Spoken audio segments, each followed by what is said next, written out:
Hello hi നമസ്കാരം. നമ്മൾ ഈ സിനിമാ സംബന്ധമായ വീഡിയോസ് ചെയ്യുന്നതുകൊണ്ട് ചില ആൾക്കാർ സിനിമാ സ്നേഹിയാണ്, ഞാനും ഒരു വലിയ സിനിമാ പ്രാന്തനാണ് എന്നൊക്കെ പറഞ്ഞിട്ട് പരിചയപ്പെടാറുണ്ട്, മെസ്സേജ് അയക്കാറുണ്ട്. പക്ഷേ അതിൽ ഇപ്പോൾ എന്നേക്കാൾ ഒരുപാട് പ്രായമുള്ള ആൾക്കാരൊക്കെ ആണെന്നുണ്ടെങ്കിൽ അവർ മിക്കവാറും സജസ്റ്റ് ചെയ്യുക പഴയ ക്ലാസിക്കുകളായിരിക്കും. നിങ്ങൾ ഈ സിനിമ കണ്ടിട്ടില്ലേ, അയ്യോ ഈ സിനിമ കാണണം കേട്ടോ എന്നൊക്കെയാണ്. കഴിഞ്ഞ ദിവസം എൻ്റെ അടുത്ത് ഒരു സിനിമാ പ്രാന്തൻ പരിചയപ്പെട്ട് കഴിഞ്ഞപ്പോൾ ഞാൻ ജനിക്കുന്നതിന് മുമ്പേ ഇറങ്ങിയിട്ടുള്ള സിനിമകളൊക്കെ തിയേറ്ററിൽ പോയി കണ്ട് ആ സീറ്റ് നമ്പർ വരെ ഓർത്തിരിക്കുന്ന ഒരു സിനിമാ പ്രാന്തനാണ്. പുള്ളി എന്നോട് ഒരു സിനിമ സജസ്റ്റ് ചെയ്തു. സർപ്രൈസിംഗ്ലി അതിപ്പോൾ തിയേറ്ററിലുള്ളൊരു സിനിമയാണ്. ഇതിൻ്റെ ട്രെയിലർ വന്ന സമയത്ത് തിയേറ്ററിൽ പോയി കാണണമെന്ന് ആഗ്രഹിച്ചിട്ടുണ്ടായിരുന്നു. പക്ഷേ ഒരു യാത്രയും മറ്റു പല കാര്യങ്ങളൊക്കെ വന്നതുകൊണ്ട് പോകാൻ സാധിച്ചില്ല. പക്ഷേ ഇദ്ദേഹം കൂടി സജസ്റ്റ് ചെയ്ത് കഴിഞ്ഞപ്പോൾ പോകാമെന്ന് തീരുമാനിച്ച ഒരൊറ്റ ഷോയാണ് തിരുവനന്തപുരത്ത് ഇപ്പോൾ ബാക്കിയുള്ളത്. ഇൻവൈറ്റ് എന്നാണ് സിനിമയുടെ പേര്. A24 എന്ന് പറയുന്ന പ്രൊഡക്ഷൻ ഹൗസാണ് ഈ സിനിമ ചെയ്തിട്ടുള്ളത്. A24നെ പെട്ടെന്ന് മനസ്സിലാക്കാനാണെങ്കിൽ ഒബ്സെഷൻ്റെ ടീമാണ്. സിനിമയെക്കുറിച്ച് വളരെ ചുരുങ്ങിയ വാക്കുകളിൽ പറയാനാണെങ്കിൽ ഇറ്റ്സ് എ വേറെ ലെവൽ വണ്ടർഫുൾ തോട്ട് പ്ലസ് ഹ്യൂമറാണ്. ചിരിച്ച് എൻജോയ് ചെയ്ത് ഇങ്ങനെ കണ്ടുപോകാം. അതിൻ്റെ അകത്ത് ഭയങ്കര രസമുള്ള സാധനങ്ങളൊക്കെ വരുന്നുണ്ട്. പക്ഷെ അത് എൻഡ് ചെയ്യുന്ന സമയമാകുമ്പോഴേക്കും സിനിമ നമ്മളോട് ഞാനൊരു വലിയ പ്രതീക്ഷയൊന്നും ഇല്ലാതെ പോയതാണ്. ഒരു 4 ആൾക്കാരാണ് ആകെ സ്ക്രീനിലുള്ളത്. അവർ തമ്മിലുള്ളൊരു കോൺവെർസേഷൻ, ഇതാണ് നമ്മൾ ത്രൂ ഔട്ട് ദ സിനിമ കാണുന്നത്. പക്ഷെ അത് തീർന്നു കഴിയുമ്പോൾ ശരിക്കും ഒരു തെറാപ്പി സെഷനൊക്കെ പോയതുപോലത്തെ ഒരു ഫീൽ വരും. സിനിമ അഡൽട്ട്സ് ഓൺലിയാണ്, A സർട്ടിഫിക്കേഷൻ ഉള്ളതാണ്. അതുകൊണ്ട് കുട്ടികളെയും കൊണ്ട് തിയേറ്ററിലേക്ക് പോകരുത്. ഇത് കുട്ടികൾക്ക് പറഞ്ഞിട്ടുള്ള സിനിമയല്ല. മുതിർന്ന ആളുകൾക്ക്, എസ്പെഷ്യലി നിങ്ങൾ കല്യാണം കഴിച്ച് കുറച്ച് വർഷങ്ങൾ ഇപ്പുറമൊക്കെ എത്തിയിട്ടുള്ള ആളാണെങ്കിൽ ഭയങ്കരമായിട്ട് കണക്റ്റ് ആവുന്ന ഒരുപാട് എലമെൻറ്റ്സ് ഈ സിനിമയിലുണ്ട്. ജോ ആൻഡ് ആഞ്ചല ഇവർ രണ്ടുപേരും വിവാഹം കഴിച്ച് ഇങ്ങനെ ജീവിച്ചു പോവാണ്. ഇവർക്കൊരു മകളുണ്ട്. മകൾക്ക് 12 വയസ്സെന്നാണ് പറയുന്നത് വെച്ചിട്ട് എനിക്ക് മനസ്സിലാവുന്നത്. ജോയ്ക്കൊരു മ്യൂസീഷ്യൻ ആവണമെന്ന് ആഗ്രഹം ഉണ്ടായിരുന്നു. പക്ഷേ അയാൾക്കൊരു സക്സസ്ഫുൾ മ്യൂസീഷ്യനായിട്ട് അതിലൊരു വലിയ കരിയർ ഉണ്ടാക്കാൻ പറ്റിയില്ല. ബാൻഡ് പൊട്ടിപ്പോയി. പിന്നെ പിള്ളേർക്ക് മ്യൂസിക് പഠിപ്പിച്ചു കൊടുത്ത് ജീവിക്കുന്നു. അയാൾ ഫ്രസ്ട്രേറ്റഡ് ആണ്. അതുപോലെ ഭാര്യ ആഞ്ചല, അവരൊരു ഹൗസ് വൈഫാണ്. അവർക്കും ഉള്ളിൽ ഒരുപാട് ആഗ്രഹങ്ങളും സ്വപ്നങ്ങളും അങ്ങനെയൊക്കെയുള്ള എന്താ പറയുക അപ്രിസിയേഷനൊക്കെ ഭയങ്കരമായിട്ട് ആഗ്രഹിക്കുന്ന ഒരു ക്യാരക്ടർ. ഇവർ രണ്ടുപേരും കൂടി അവരുടെ ഇടയിൽ കുറേ സ്വരച്ചേർച്ചകളും പ്രശ്നങ്ങളൊക്കെ ഉണ്ട്.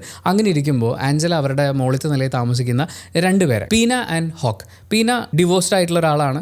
ഹോക്കിൻ്റെ വൈഫ് മരിച്ചു പോയിട്ടുള്ളതാണ്. ഇവർ രണ്ടുപേരും ഒരുമിച്ച് ജീവിക്കുകയാണ്. അപ്പോൾ അവരെ ഇവരുടെ വീട്ടിലേക്ക് ഇൻവൈറ്റ് ചെയ്യുന്നു. അവർ രണ്ടുപേരും വീട്ടിലേക്ക് വരുന്നു. അപ്പം വന്ന് കയറുമ്പോൾ തന്നെ ജോയും ആഞ്ചലയും തമ്മിലൊരു വഴക്ക് നടന്നുകൊണ്ടിരിക്കുകയാണ്. അത് കേട്ടോണ്ടാണ് ഇവർ കയറി വരുന്നത്. ആൻഡ് ഇവരും ഈ ജോയുടെയൊക്കെ തുടക്കത്തിലുള്ള കോൺവെർസേഷൻ വെച്ച് മറ്റേ വിയേഡോ എന്നൊക്കെ പറയുന്ന പോലെ അങ്ങനെയാണ്. ആൻഡ് ഇവരൊക്കെ ആയിട്ടുള്ള ഈ കോംപ്ലിക്കേഷൻസിന് തുടക്കത്തിൽ കുറച്ച് കാര്യങ്ങളൊക്കെ പറയുന്നുണ്ട്. ഭയങ്കര ഒരസലൊക്കെ ആയിട്ട് തുടങ്ങുന്ന സിറ്റുവേഷണൽ അതിനൊരു ഹ്യൂമറിൽ പൊതിഞ്ഞിട്ടേ ഇതിൻ്റെ സ്ക്രിപ്റ്റ് ഗംഭീരമാണ്. എന്ന് വെച്ചാൽ നമുക്ക് പ്രെഡിക്റ്റ് ചെയ്യാൻ പറ്റാത്ത പോലെയുള്ള ചില കൗണ്ടേഴ്സ് ഇങ്ങനെ വരുന്ന സമയത്ത് എന്നൊക്കെ പറയുന്ന പോലെ ഇവൻ ചില സിറ്റുവേഷൻസിൽ നമ്മൾ ഉള്ളി പറയുന്ന കാര്യമൊക്കെ ഇവർ തുറന്ന് വളരെ ഓണസ്റ്റായിട്ട് പറഞ്ഞ് അങ്ങനെയൊക്കെ പോകുന്ന അങ്ങനെ ഭയങ്കര രസമായിട്ട് സിറ്റുവേഷൻസിനെ എന്താ പറയുക ഒരു ഒട്ടും പ്രെഡിക്റ്റബിൾ അല്ലാത്തൊരു പാറ്റേണിൽ കൊണ്ടുപോകുന്നൊരു രീതിയാണ്. പോസിറ്റീവ്സ് ആണ് എനിക്ക് പറയാനുള്ളത്. നെഗറ്റീവായിട്ട് എനിക്ക് ഒന്നും തന്നെ പറയാനില്ല. ആകെയുള്ളത് ഇത് കുട്ടികളെയും കൊണ്ട് പോകാനുള്ളൊരു സിനിമയല്ല, അഡൽട്ട് ടോക്കാണ് നടക്കുന്നത്. അപ്പോൾ പിള്ളേരെയും കൊണ്ട് പോയി അവർ ചോദിക്കും എന്തിനാ എല്ലാവരും ചിരിച്ചതെന്നുള്ളത്. അതൊക്കെ എക്സ്പ്ലെയിൻ ചെയ്ത് കൊടുക്കാൻ ഭയങ്കര ബുദ്ധിമുട്ടായിരിക്കും. പിന്നെ പാതി കണ്ട് വിലയിരുത്തരുത്. ഇപ്പം നമ്മുടെ നാട്ടിൽ ഒരുപാട് സദാചാര ചിന്തകളൊക്കെയുള്ള ചില ആളുകൾക്ക് സിനിമയുടെ ഒരു പകുതി ഭാഗം എത്തുമ്പോഴേക്കും എന്താ ഈ കഥ ഇങ്ങനെ പോണേ, ഇതിനെയാണോ ഇവർ പ്രോത്സാഹിപ്പിക്കുന്നതെന്നൊക്കെ ഒരു തോന്നൽ വരും. പക്ഷേ നിങ്ങളതിൻ്റെ അറ്റം വരെ പോകണം, ക്ലൈമാക്സ് വരെ പോകണം. നിങ്ങളിങ്ങനെ നിറഞ്ഞ മനസ്സിലിറങ്ങി വരും എന്ന് തന്നെയാണ് എനിക്ക് ഫീൽ ചെയ്യുന്നത്. Positives number 1 തീമാണ്. ക്ലൈമാക്സ് അതവർ വിഷ്വലൈസ് ചെയ്തിരിക്കുന്ന ഒരു രീതിയൊക്കെ ഉണ്ടല്ലോ, ഭയങ്കര രസമാണ്. ഇത്രേ ഞാൻ പറയുള്ളൂ. നിങ്ങൾ ടീസ് ചെയ്യാൻ വേണ്ടി പറഞ്ഞതാണ്. ഗംഭീര ക്ലൈമാക്സ് ആണ്. ആ ക്ലൈമാക്സ് നമ്മളോട് പറയുന്നത് പലർക്കും ഇത് പല രീതിയിലായിരിക്കും എടുക്കാനുണ്ടാവുക. ചിലർക്ക് ഇതിങ്ങനെ അല്ലല്ലോ, ചിലർക്ക് ഇതിങ്ങനെയാണല്ലോ എന്നൊക്കെ പറയുന്ന പോലെ തോന്നും. എന്തായാലും ഒരു കോൺവെർസേഷൻ സ്റ്റാർട്ട് ചെയ്യാൻ നമ്മളെ പ്രേരിപ്പിക്കുന്ന ഒരു ഗംഭീര ക്ലൈമാക്സ് ആണ്. ഒരു പാർട്ട്ണറുമായിട്ട് ഒരുമിച്ച് ജീവിക്കുന്ന ആളുകൾ ഇറ്റ്സ് എ മസ്റ്റ് വാച്ച് എന്ന് ഞാൻ പറയും. രണ്ടാമത്തെ പോസിറ്റീവ് ഹ്യൂമറാണ്. ഞാൻ പറയുന്നത് മറ്റേ ചിരിച്ച് വയറുവേന വരുന്ന പോലെ അങ്ങനത്തെ ഒരു ഹ്യൂമർ അല്ല പറയുന്നത്. പക്ഷേ ആ സിറ്റുവേഷനേ ഹ്യൂമറാണ്. എന്ന് വെച്ചാൽ ഭയങ്കര വിയേഡായിട്ടുള്ളൊരു സിറ്റുവേഷൻ എന്ന് നമുക്ക് തോന്നുന്ന പോലത്തെ പല പല പല പല സിറ്റുവേഷൻസ് വരും. ഇവരുടെ കൗണ്ടർ ഡയലോഗുകൾ വരും. അങ്ങോട്ടും ഇങ്ങോട്ടും ഇവർ പിടിച്ച് നിൽക്കുന്ന കുറേ കാര്യങ്ങളുണ്ട്. ചിലർ ഭയങ്കര ഓപ്പണായിട്ട് സംസാരിക്കുമ്പോൾ അതിനകത്ത് ഇപ്പം നമ്മളാണ് ആ സിറ്റുവേഷനിലെങ്കിൽ നമ്മളൊരു വല്ലാത്ത മാനസികാവസ്ഥയിലായിരിക്കും. പക്ഷേ ഇത് ഇവർ കാണിക്കുമ്പോൾ മറ്റൊരാളുടെ ലൈഫിലെന്ന് പറയുന്ന രീതിയിൽ നമ്മൾ കാണുമ്പോൾ നമുക്കതിൽ ഫീൽ ചെയ്യുന്നൊരു ഹ്യൂമർ എലമെൻ്റ് ഉണ്ടല്ലോ, അത് ഭയങ്കരമായിട്ട് വർക്കായിട്ടുണ്ട്. അവിടെയും സ്ക്രിപ്റ്റ് ഇസ് ദ കിങ്. പിന്നെ പറയേണ്ടത് പെർഫോമൻസുകളാണ്. 4 ആൾക്കാരേ ഉള്ളൂ. സെയ്ദ് റോജൻ, ഒലീവിയ വൈൽഡെ, പെനലോപ്പ് എന്നാണോ വായിക്കുക, പെനലോപ്പ് ക്രൂസ്, എഡ്വേർഡ് നോർട്ടൺ. 4 പേരുണ്ടല്ലോ ഏത് റേഞ്ച് പെർഫോമൻസ് ആണെന്ന് ഇവർ 4 പേരെയും നമ്മളൊരു 1.5 മണിക്കൂർ എടുത്ത് കണ്ടുകൊണ്ടേയിരിക്കുകയാണ്. അവർ തന്നെയാണ് ഇമോഷൻസൊക്കെ എക്സ്പ്രസ് ചെയ്യുന്നത്. ഇപ്പം ഇതിൽ ഒലിവിയ ചെയ്തിട്ടുള്ള ക്യാരക്ടർ അത് തുടക്കം മുതലേ അവരുടെ എക്സ്പ്രഷനിൽ, ഭർത്താവിനോടുള്ള കമ്മ്യൂണിക്കേഷനിൽ, അയൽക്കാരിയോടും അവരുടെ ഭർത്താവിനോടും ഒക്കെയുള്ള കമ്മ്യൂണിക്കേഷനിൽ, അവരുടെ ഫേസിൽ വരുന്ന എക്സ്പ്രഷൻസ് അത് ഭയങ്കരമായിട്ട് സ്ട്രഗിൾ ചെയ്തിരിക്കുന്ന ഒരാൾ എന്താ പറയുക, അവർക്കൊരു അപ്രിസിയേഷൻ കിട്ടുമ്പോൾ അവരത് എങ്ങനെയാണ് കൈകാര്യം ചെയ്യുന്നത് എന്നുള്ളതുണ്ട്.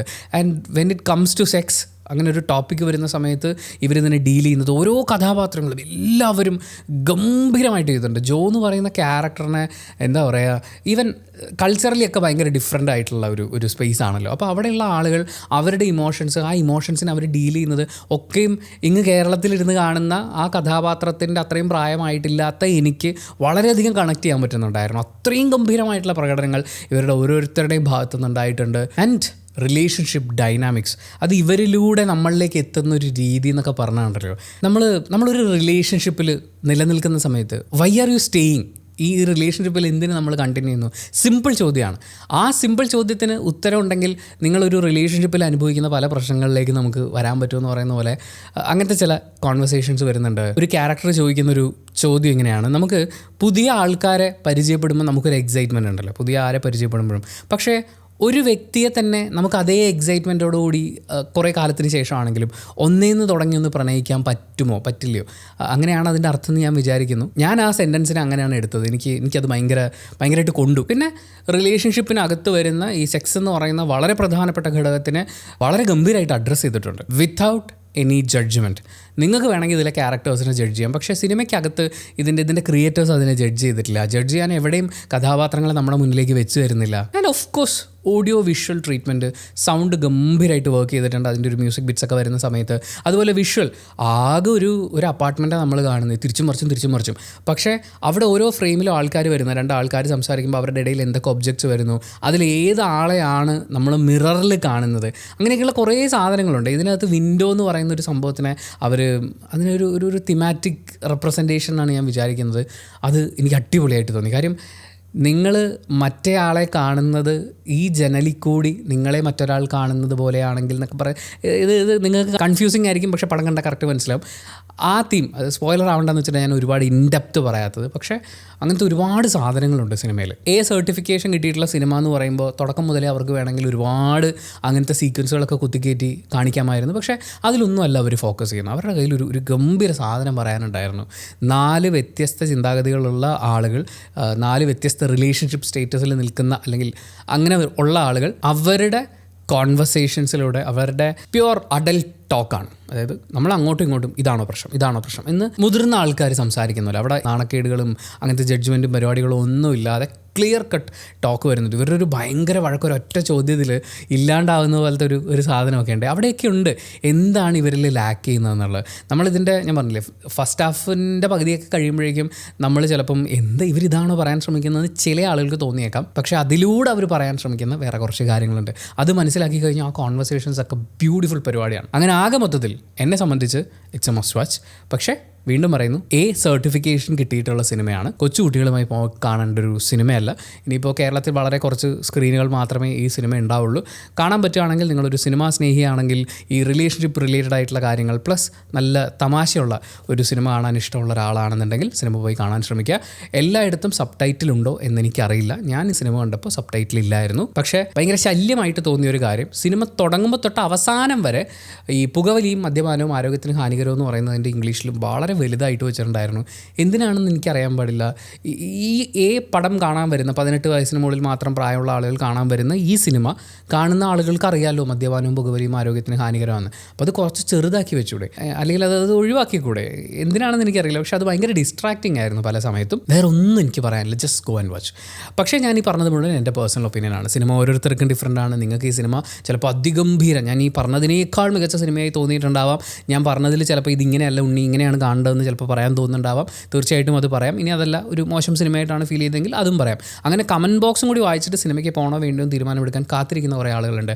അവർക്കതൊരു വലിയ സഹായമായിരിക്കും. അപ്പോൾ thank you so much for watching this video. ഇഷ്ടപ്പെട്ട ലൈക്ക് ചെയ്യുക, കമൻറ്റ് ചെയ്യുക, ഷെയർ ചെയ്യുക, സബ്സ്ക്രൈബ് ചെയ്യുന്ന കാര്യവും ഹൈപ്പ് ചെയ്യുന്ന കാര്യവും പരിഗണിക്കുക.